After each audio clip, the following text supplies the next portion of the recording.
முதலமைச்சர் மு.க. ஸ்டாலின் அவருக்கு வந்து டெல்லி போயிருக்கிறதுக்கு ஜெயக்குமார் முன்னாள் அமைச்சர் சொல்லியிருக்காரு.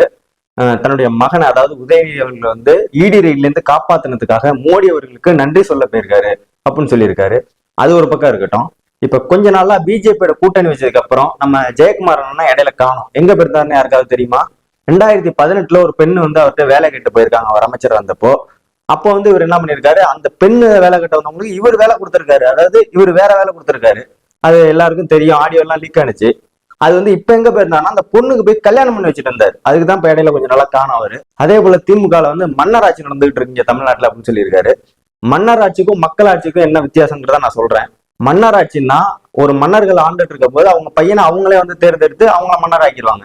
ஆனா இங்க வந்து மக்களாட்சிங்கிறது நம்ம மக்கள் தான் ஓட்டு போட்டு தேர்ந்தெடுக்கிறாங்க. அவங்க வேணா கட்சி பொறுப்பை கொடுக்கலாம். ஆனா தேர்ந்தெடுக்கப்படுகிறது நம்ம மக்கள் தான். இது கூட தெரியாத முட்டா பயல்கள்லாம் எப்படி அமைச்சர் ஆனாங்க?